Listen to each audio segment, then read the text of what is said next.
In music, an ostinato is a motif of phrase that persistently repeats in the same musical voice, usually at the same pitch. Well-known ostinato-based pieces include both classical compositions such as Ravel's Boléro and popular songs such as Donna and Giorgio, Moroder's I Feel Love, and the Verve's Sweet Symphony. The repeating idea may be a rhythmic pattern, part of a tune, or a complete melody in itself. Both ostinatos and ostinati are accepted English plural forms, the latter reflecting the word's Italian etymology. Strictly speaking, ostinati should have exact repetition, but in common usage, the term covers repetition with variation and development, such as the alteration of an ostinato line to fit changing harmonies or keys. If the cadence may be regarded as the cradle of tonality, the ostinato patterns can be considered the playground in which it grew strong and self-confident. Within the context of film music, Claudia Gorbman defines an obstinate as a repeated melodic or rhythmic figure that propels scenes that lack dynamic visual action. Ostinato plays an important part in improvised music, in which it is often referred to as a riff or a vamp, a favorite technique of contemporary jazz writers. Ostinati are often used in modal and Latin jazz and traditional African music including Nora music. Classical music. Ostinati are used in 20th century music to stabilize groups of pitches, as in Stravinsky's The Rite of Spring introduction and Auguries of Spring. A famous type of ostinato, called the Rossini crescendo, owes its name to a crescendo that underlies a persistent musical pattern, which usually culminates in a solo vocal cadenza. This style was emulated by other bel canto composers, especially Vincenzo Bellini, and later by Wagner. Mozart uses an ostinato phrase throughout the big scene that ends Act 2 of The Marriage of Figaro, to convey a sense of suspense as the jealous Count Almaviva tries in vain to incriminate the Countess, his wife, and Figaro, his butler, for plotting behind his back. Ground bass applicable in homophonic and contrapuntal textures. They are repetitive rhythmic harmonic schemes,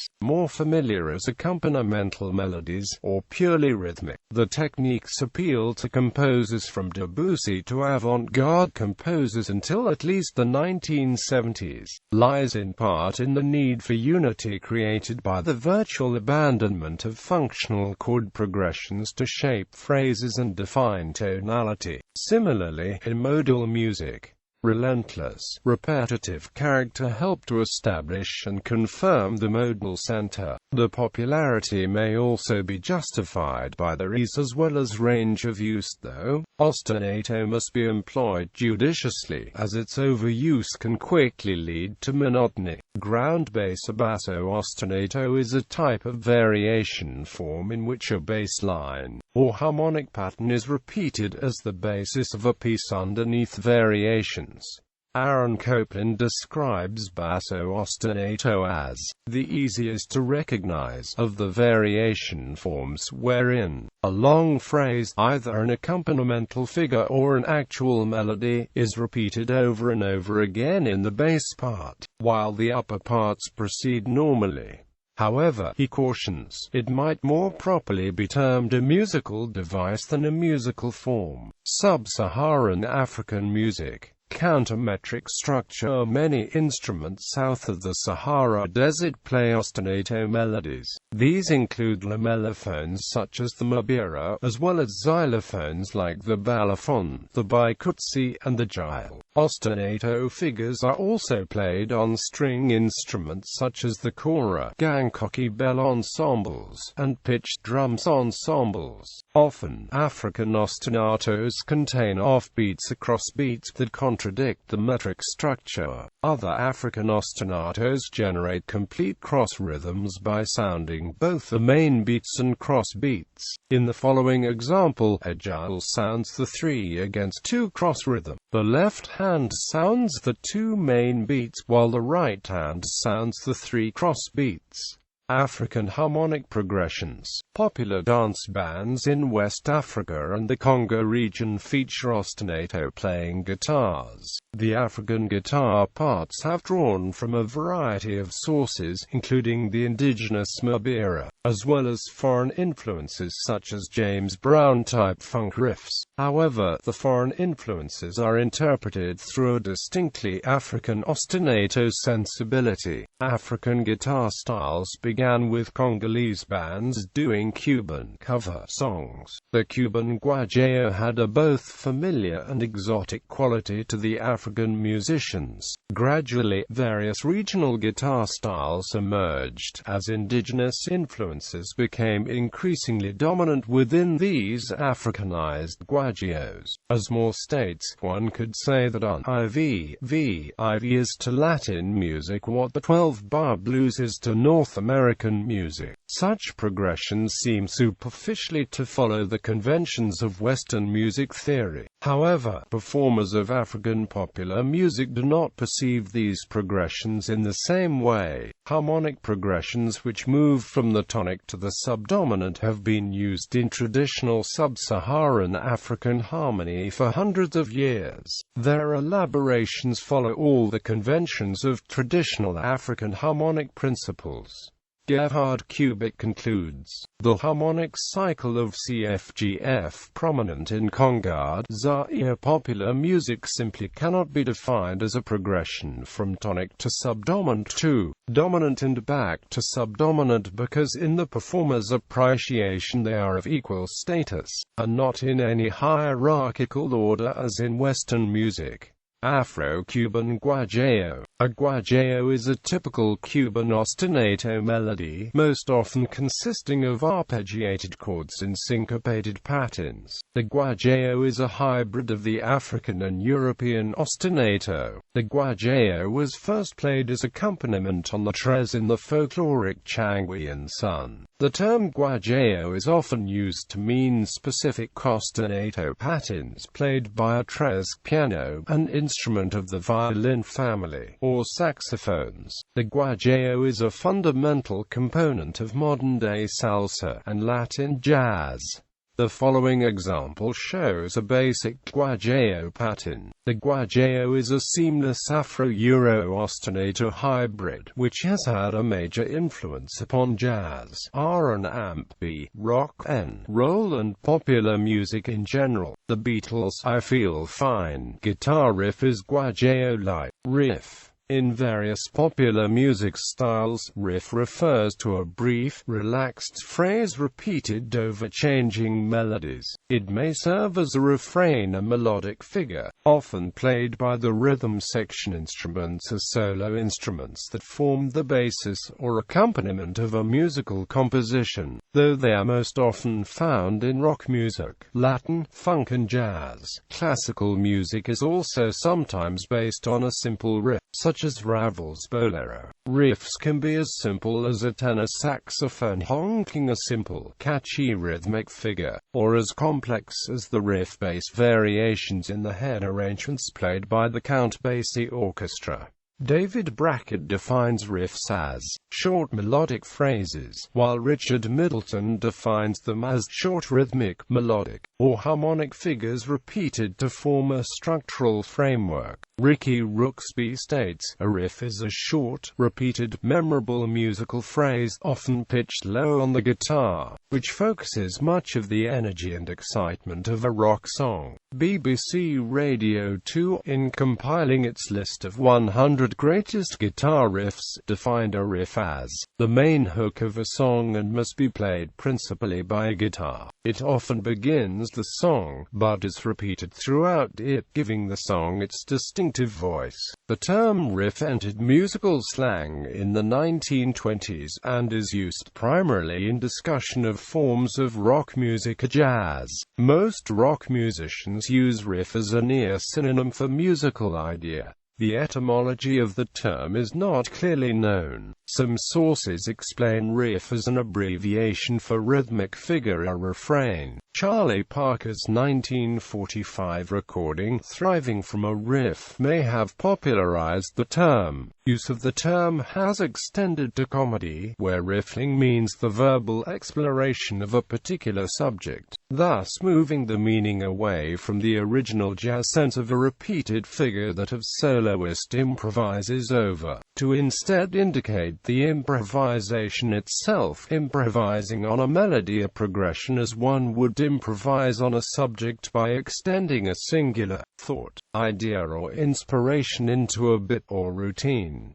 Use in jazz and R&B. In jazz and R&B, riffs are often used as the starting point for longer compositions. The "Night Train" riff was first used in Duke Ellington's Happy-Go-Lucky Local, which Ellington recycled from Johnny Hodges' earlier That's the Blues, Old Man. The riff from Charlie Parker's bebop number, Now's the Time, re-emerged 4 years later as the R&B dance hit The Hucklebuck. The verse of The Hucklebuck, another riff, was borrowed from the Artie Matthews composition, Weary Blues. Glenn Miller's In the Mood had an earlier life as Wingy Man 1's Tar Paper Stomp. All these songs use 12-bar blues riffs, and most of these riffs probably precede the examples given. Neither of the terms riff or lick are used in classical music. Instead, individual musical phrases used as the basis of classical music pieces are called ostinatos or simply phrases. Contemporary jazz writers also use riff or lick like ostinatos in modal music. Latin jazz often uses Guajo-based riffs. Riff-driven. The term riff-driven describes a piece of music that relies on a repeated instrumental riff as the basis of its most prominent melody, cadence, or leitmotif. Riff-driven songs are largely a product of jazz, blues, and post-blues era music. The musical goal of riff-driven songs is akin to the classical continuo effect, but raised to much higher importance. The riff continuo is brought to the forefront of the musical piece and often is the primary melody that remains in the listener's ears. A call and response often holds the song together, creating a circular rather than linear feel. A few examples of riff-driven songs are Whole Lotta Love and Black Dog by Led Zeppelin, Day Tripper and I Feel Fine by the Beatles, Brown Sugar and Satisfaction by the Rolling Stones, Hammer to Fall by Queen, Outshined by Soundgarden, Enter Sandman by Metallica, Smoke on the Water by Deep Purple, Holy Wars, The Punishment Due by Megadeth, Mind Games by John Lennon, Message in a Bottle by The Police, The Trooper by Iron Maiden, In-A-Gadda-Da-Vida by Iron Butterfly and Into the Void by Black Sabbath. Vamp. In music, a vamp is a repeating musical figure, section, or accompaniment used in blues, jazz, gospel, soul, and musical theater. The vamps are also found in rock, funk, reggae, R&B, pop, country, and post-60s jazz. The vamps are usually harmonically sparse. A vamp may consist of a single chord or a sequence of chords played in a repeated rhythm. The term frequently appeared in the instruction "Vamp till ready" on sheet music for popular songs in the 1930s and 1940s, indicating that the accompanist should repeat the musical phrase until the vocalist was ready. The vamps are generally symmetrical, self-contained, and open to variation. The equivalent in classical music is an ostinato, in hip-hop is the loop, and in rock music is the riff. The slang term vamp comes from the Middle English word vamp, from Old French avant-pied, equivalent to modern French avant-pied, literally before foot. Many vamp-oriented songwriters begin the creative process by attempting to evoke a mood or feeling while riffing freely on an instrument or scat, singing. Many well-known artists primarily build songs with a vamp riff, ostinato-based approach, including John Lee Hooker, Bo Diddley, Jimmy Page, 9 Inch Nails, and Beck.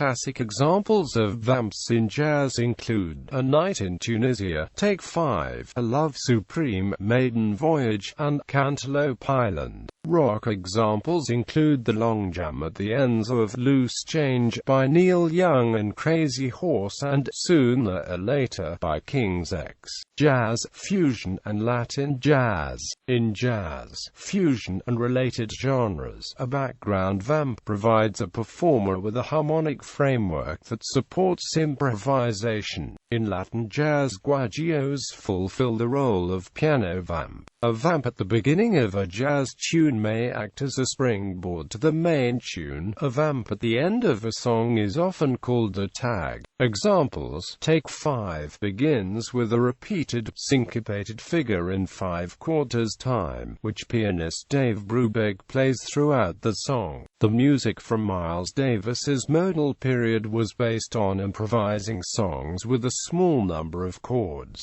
The jazz standard So What uses a vamp in the two-note So What figure, regularly played by the piano and the trumpet throughout. Jazz scholar Barry Kernfeld calls this music vamp music. Examples include the outros to George Benson's Body Talk and Plum, and the solo changes to Reason. The following songs are dominated by vamps: John Coltrane, Kenny Burrell, and Grant Green's versions of My Favorite Things, Herbie Hancock's Watermelon Man, and Chameleon, Wes Montgomery's Bumpin' on Sunset, and Larry Carlton's Room 335. The Afro-Cuban vamp style known as Guajo is used in the bebop, Latin jazz standard A Night in Tunisia. Depending upon the musician, a repeating figure in A Night in Tunisia could be called an ostinato, guajo, riff, or vamp. The Cuban jazz hybrid spans the disciplines that encompass all these terms: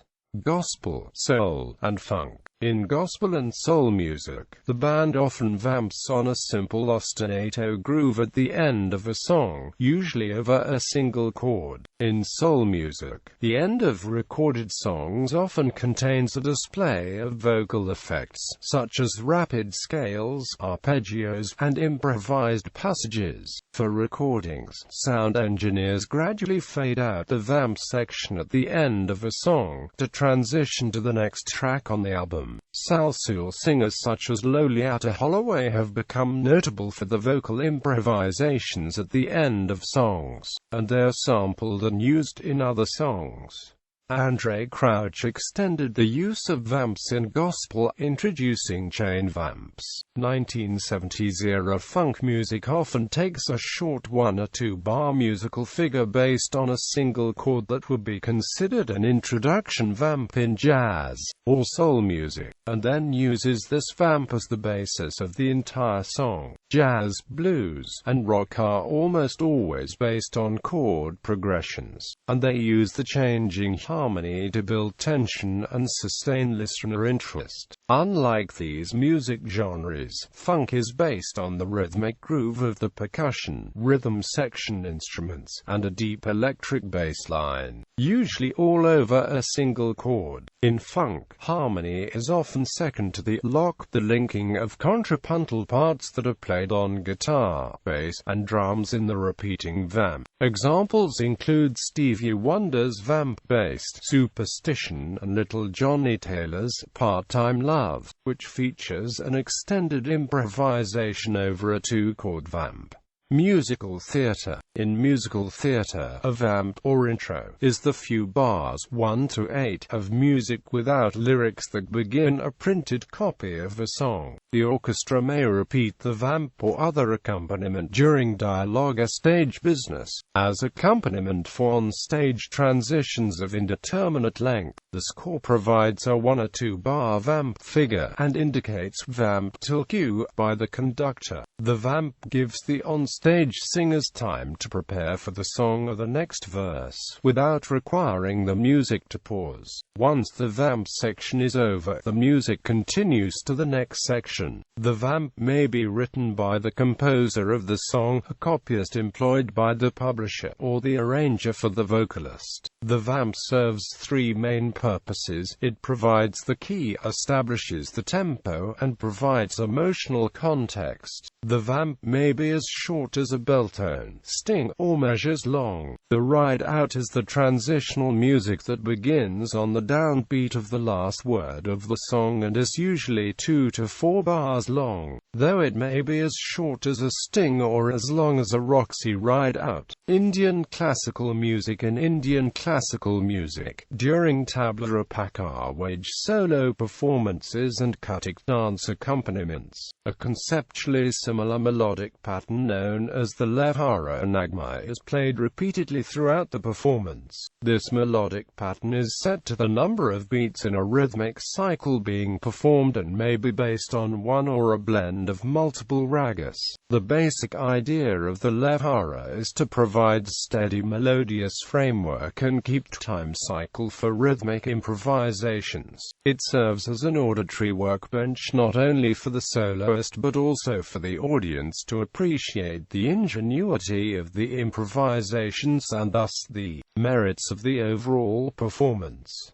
In Indian classical music, the concept of sam carries paramount importance. The sam is the target unison beat of any rhythmic cycle. The second most important beat is the kali, which is a complement of the sam. Besides these two prominent beats, there are other beats of emphasis in any given tal, which signify cans of the tal, e.g., rupak or rupak tal. A 7-beat rhythmic cycle is divided 3-2-2, further implying that the first, fourth, and sixth beats of the prominent beats in that tal. Therefore, it is customary, but not essential, to align the levhara according to the divisions of the tal. It is done with a view to emphasize those beats that mark the divisions of the tal. The levhara can be played on a variety of instruments, including the sarangi, harmonium, sitar, sarod, flute and others. The playing of the levhara is relatively free from the numerous rules and constraints of raga sangeet, which are upheld and honored in the tradition of Indian classical music. The levhara may be interspersed with short and occasional improvisations built around the basic melody. It is also permissible to switch between two or more disparate melodies during the course of the performance. It is essential that the levhara be played with the highest precision in layer and swara control, which requires years of specialist training and practice. It is considered a hallmark of excellence to play levhara alongside a recognized tabla pakawaj virtuoso, as it is a difficult task to keep a steady pulse while the percussionist is improvising or playing difficult compositions in counterpoint. While there may be scores of individually talented instrumentalists, there are very few who are capable of playing the lira for a tabla pakawaj solo performance.